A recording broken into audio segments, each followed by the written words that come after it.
Everyone knows what happened when the meteorite struck and wiped out the dinosaurs, but do you know what happened right after this incredible catastrophe? Join us as we explore the aftermath of this apocalyptic event and discover how life on Earth was forever transformed. First, let's go way back in time. 4,200,000,000 years. We witnessed the formation of the planet, its eventual cooling, the appearance of the first organisms, and the great oxidation event that gave Earth its modern atmosphere. We also saw the explosion of species diversity during the Cambrian period and reached the Devonian period, around 350 million years ago. To continue, we focus more closely on some of the animals that inhabited our then flourishing and tropical planet about 150 million years ago. We encountered the imposing Supersaurus, the playful and sociable Teniolabus, and the Archaeopteryx, which soared the skies. Today we return to Earth some 84 million years later, unaware of the drastic changes that have occurred on this now dramatically different planet. One of the most famous events in Earth's history, the extinction of the dinosaurs. We will examine the two main theories about what caused this mass extinction and the impact it had on the animals living at that time. Over the last millions of years, the Earth we saw was a lush and green world dominated by creatures like Ceratosaurus, Barosaurus, and Eoraptor. What could have caused such devastation? The Earth as we knew it was now covered in uncontrollable fires, tsunamis up to a kilometer high, and immense inescapable death. A new reality has set in, one that would engulf the planet for the next few decades. To discover what happened, let's move forward in time and see what our human scientists have to say about it. In the 1980s, two scientists made a great discovery. They detected the presence of a chemical element called iridium in the geological record, exactly when the dinosaurs disappeared from the fossil record, also known as the Cretaceous-Paleogene boundary. Not only that, but this specific iridium ring has been consistently found at the Cretaceous-Paleogene boundary in samples taken from around the world. It seemed that something had deposited an immense amount of iridium in the Earth's crust at the same time the dinosaurs went extinct. Curiously, iridium is quite scarce on Earth, and these rock layers at the Cretaceous-Paleogene boundary contain 200 times the amount of iridium that we would normally expect to find. Can you guess where iridium is abundant? In asteroids. But if such a catastrophically large asteroid had crashed into Earth, it would leave a crater that would be hard to overlook. Well, just a few years later, scientists found that too. Known today as the Chicxulub crater, it is located off the coast of the Yucatan Peninsula in Mexico and spans an impressive 200 kilometers. After some tests, researchers confirmed that the crater is approximately 66 million years old, coinciding exactly with the iridium at the Cretaceous-Paleogene boundary and the disappearance of dinosaurs from the fossil record. Another key piece of evidence supporting the asteroid theory is tektites. They have been found in abundance in various places, with one of the most astonishing discoveries in North Dakota. Researchers found a fossilized mass grave with fish, charred tree trunks, conifer branches, mammals, mosasaur bones, insects, and the partial carcass of a triceratops, all frozen in time together, right at the Cretaceous-Paleogene boundary. Scientists had never seen such a diverse collection of organisms at different stages of life that died at the same time, and among all the fossils, there were countless tektites and microtektites. The main theory is that they are actually pieces of molten Earth's crust that were thrown into the sky upon impact. High in the atmosphere, they cooled into natural glass and then rained back down to Earth in a glass rainstorm at speeds of 160 to 300 kilometers per hour. And remember, North Dakota is 3,000 kilometers from the impact site. This event released an insane amount of energy all at once, equivalent to detonating billions of nuclear bombs simultaneously. It was an earthquake felt around the world. There was no way it could go unnoticed, even by animals on the other side of the planet in what is now Indonesia. At the impact site, thermal radiation burned everything within a radius of 1,500 kilometers. The force of the impact caused the Earth's crust to become liquid and splash, like water when a stone is dropped, leaving behind a monstrous crater 25 kilometers deep and 100 kilometers wide. This triggered a chain reaction of enormous tidal waves, hundreds of meters high, as the ocean was pushed back by the immense force. Meanwhile, trillions of metric tons of debris, about 60 times the mass of the asteroid, exploded into the atmosphere. Part of this debris was pieces of molten Earth's crust, which fused into tektites high in the atmosphere, and inevitably what goes up must come down. For about 15 minutes after the initial impact, Earth was covered by a torrential storm of fire rain. The falling debris heated up to hundreds of degrees Celsius as they passed through Earth's atmosphere. This ignited the world, burning 70% of its forests. The vaporized material that didn't rain down as debris, such as silicate dust from the rocks, remained suspended in the atmosphere, along with incredible amounts of soot and carbon dioxide rising from the forest fires. If you're breathing a sigh of relief for our dinosaur friends in Indonesia, don't. As with most things, it's not the impact itself that leads to the greatest devastation, it's the aftermath. The accumulation of gases and debris in the atmosphere blocked out the sun, plunging the planet into an impact winter that lasted at least 15 years. Without sunlight, plants couldn't photosynthesize, and both terrestrial and marine food chains collapsed. Earth was a completely apocalyptic version of its former glory. The impact on animals was devastating. 75% of all species became extinct forever, making this event one of the largest mass extinctions in Earth's history, second only to the Permian extinction. All the animals that exist today are descendants of the survivors of this apocalypse. Others were not so lucky. Being large is a disadvantage in an apocalypse. You need a lot of food, a lot of space, and many resources. All terrestrial and marine dinosaurs suffered greatly and eventually died as a result. A small group of avian dinosaurs was lucky enough to pass through an evolutionary bottleneck during the Paleogene.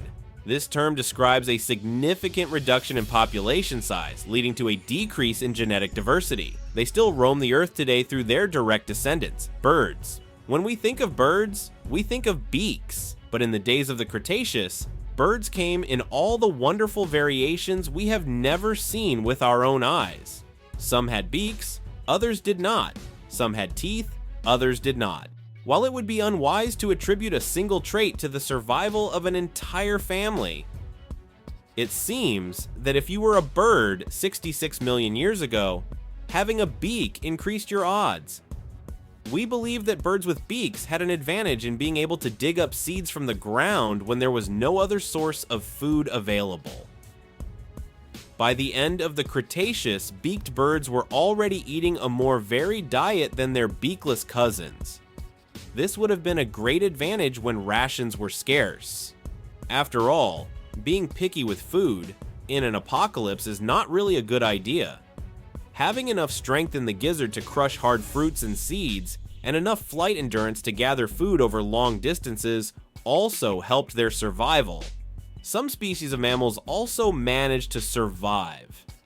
It is believed that only the smallest mammals, about 10 centimeters in size, survived, as they could hide underground where they were somewhat insulated from the global low temperatures.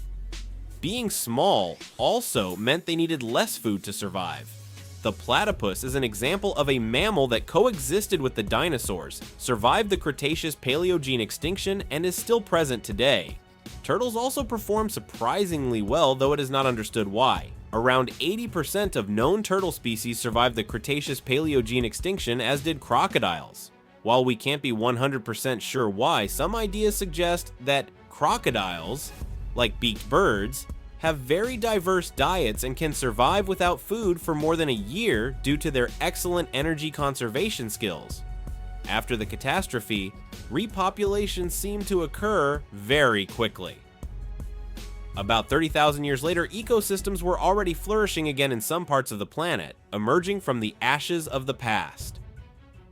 In fact, that's the exact dilemma we Homo sapiens find ourselves in today. While many human scientists strongly support the asteroid theory, others think differently. Let's rewind the tape and re-examine the evidence. The initial clue that started this whole asteroid business is that pesky element called iridium. While it is present in asteroids, it is also found in another key location: the Earth's core. This lends weight to another popular theory, that extremely strong volcanic eruptions might be the culprits behind the mass extinction. In this scenario, the world would still be covered by a blanket of smoke, soot, and debris. Tektites would rain down, and the sun would be blocked for years, causing a super long winter and total ecosystem collapse. And our iridium would still make its appearance in the geological record. The effects are largely the same. The only difference is the root cause. So, was it an asteroid or volcanoes that were responsible? There is evidence showing massive volcanic activity during the late Cretaceous. before the supposed asteroid impact. Researchers say that the presence of flood basalts corresponds with 3 of the 5 mass extinctions, including the one that killed the dinosaurs. Flood basalts are the result of massive areas of land being rapidly flooded with lava, leaving behind step-like igneous rock formations known as traps. Some scientists believe the same happened with the dinosaurs and that it left its traces in the Deccan Traps in present-day western India. Data shows that this region was highly active at the time of the dinosaur extinction. A violent eruption could have had global effects, filling the atmosphere with dust, toxic sulfur gases, and carbon dioxide, causing devastation similar to the asteroid theory. To better understand this debate, it is important to consider some additional findings. The Deccan Traps cover approximately 500,000 square kilometers and contain more than 1 million cubic kilometers of lava. These traps are one of the largest flood basalt formations on Earth, indicating extremely intense volcanic activity. Dating of these basalts has shown that most of the eruptions occurred around the Cretaceous-Paleogene boundary, the same time the dinosaurs disappeared. Additionally, geologists have found evidence that volcanic eruptions can cause drastic climate changes. Volcanoes release enormous amounts of carbon dioxide and sulfur dioxide, which can cause global warming due to carbon dioxide, followed by global cooling due to sulfur dioxide forming aerosols that reflect sunlight. This rapid and severe climate change could devastate global ecosystems. Supercomputer simulations allow us to travel back in time and virtually witness the catastrophic events that occurred millions of years ago. These models not only confirm the intense volcanic activity during the late Cretaceous, but also reveal shocking details about how these eruptions could have transformed the Earth. Imagine a simulation where millions of tons of carbon dioxide and sulfur dioxide are released into the atmosphere in the blink of an eye. These gases form a dense layer over the planet, blocking sunlight and plunging Earth into abrupt cold. Temperatures drop rapidly, freezing rivers and oceans, while acid rain clouds begin to fall, eroding landscapes and making much of the environment uninhabitable. In this apocalyptic scenario, the creatures that once dominated the Earth face a desperate struggle to survive. Terrestrial and marine ecosystems collapse under the pressure of extreme environmental conditions, while the most vulnerable species succumb quickly. Simulations not only confirm the connection between massive volcanic eruptions and mass extinctions, but also provide a unique window to understand how these catastrophic events radically altered the course of evolution. It is a vivid reminder of the fragility of life on our planet and the transformative power of geological phenomena on a global scale. These simulations are not just scientific tools, but also captivating narratives that help us imagine the drama and complexity of events that shape the course of Earth's history. However, the combined theory offers an intriguing and complex perspective on the events that led to the extinction of the dinosaurs. Instead of exclusively considering the asteroid impact or volcanic eruptions as the sole cause, this theory proposes a dynamic interaction between both catastrophic phenomena. According to this integrative view, the initial impact of the Chicxulub asteroid not only caused direct devastation at the impact site, but also triggered global-scale earthquakes. These earthquakes, in turn, could have exacerbated pre-existing volcanic activity in the Deccan Traps in India. The Deccan Traps, with their extensive area covered by lava flows, were already an active volcano before the extinction event. However, the combined theory suggests that the earthquakes induced by the asteroid impact could have activated and amplified these volcanic eruptions, pushing them beyond a critical threshold. The result of this interaction between the asteroid impact and volcanic eruptions could have been a prolonged impact winter. This period would be characterized by significant global cooling caused by the massive release of greenhouse gases and volcanic aerosols into the atmosphere. The resulting extremely adverse environmental conditions would have posed an insurmountable challenge for most forms of life on Earth at that time. This theory not only underscores the complexity of the events that led to the mass extinction, but also highlights how different geological phenomena can interact in unexpected and synergistic ways within the Earth system. Research continues to advance to better understand these processes and their implications for the history and evolution of life on our planet. The question of whether it was an asteroid, volcanoes, or both responsible for the extinction of the dinosaurs has sparked passionate debate among scientists.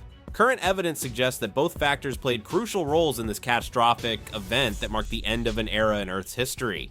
The impact of the Chicxulub asteroid caused immediate devastation and launched tons of debris into the atmosphere, triggering a nuclear winter that radically altered the global climate. Meanwhile, the massive eruptions of the Deccan Traps in India released gases and lava, contributing to a greenhouse effect and worsening global cooling conditions. The combination of these events likely had synergistic effects, exacerbating the environmental changes that led to the mass extinction of approximately 75% of species on Earth, including the dinosaurs.